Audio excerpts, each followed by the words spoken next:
Mapagpalang araw po sa inyong lahat, mga kapatid. Welcome muli sa ating social media postulate. Salmo't Salita ngayon po ay araw ng Sabado, June 13, 2026. Dalawa yung ebanghelyo ngayon. Yung isa, yung ebanghelyo para sa araw, at yung isa ay para sa memorial ng Immaculate Heart of Mary na ipinagdiriwang natin sa araw na ito. Una, ay nais kong bigyan yung ebanghelyo ngayong araw na kung saan ipinapaalala sa atin yung pagiging totoo, hindi yung minsan nagkukubli tayo sa mga bagay na kung saan ipinamumukha natin na tayo ay tama. Minsan ba siguro ay narinig ninyo yung isang tao pag nalalagay sa langanin, sinasabi niya, "Cross my heart, mamatay man ako ngayon din." No? O kaya, gagamitin niya yung salita ng Diyos na upang sa gayon ay ang mga tao ay maniwala sa Kanya.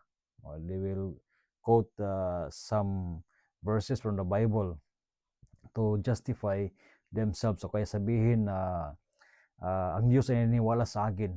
No? So, ito isa sa mga bagay na kung saan ay minsan nangyayari sa ating panahon ngayon. Ginagamit natin yung mga yung Diyos, no, sa hindi magandang paraan upang takpan natin ang mga bagay na hindi maganda na nariyan sa sarili natin.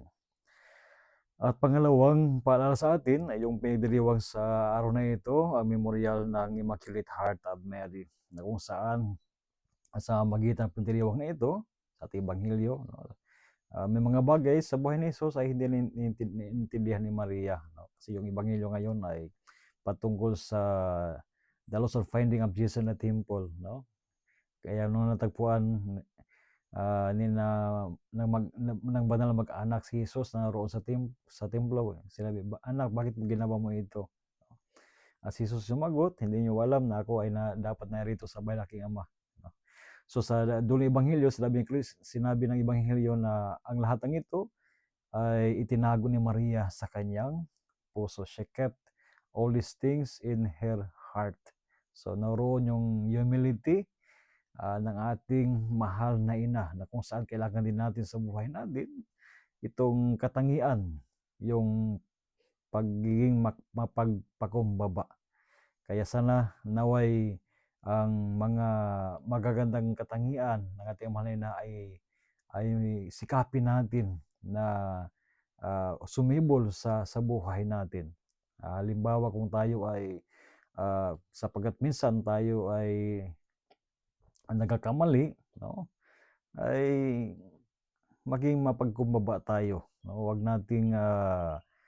nating i-deceive yung ating kapwa. Sabi pa ng ebanghelyo ngayon, let your yes mean yes and your no mean no. Other things than this comes from the evil one. Maging totoo tayo. Kung ninanais natin na sabihin na oo, gawin natin. Hindi lamang sa salita kundi sa gawa.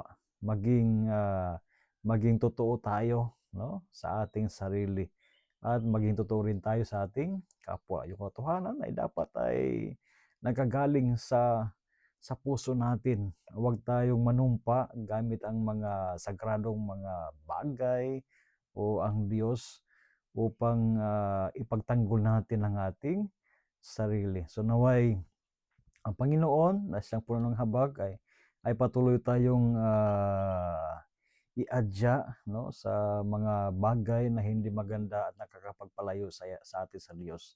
At naway gabay rin tayo ng ating mahal na ina na siyang pinagdiriwang natin sa araw na ito, the Immaculate Heart of Mary.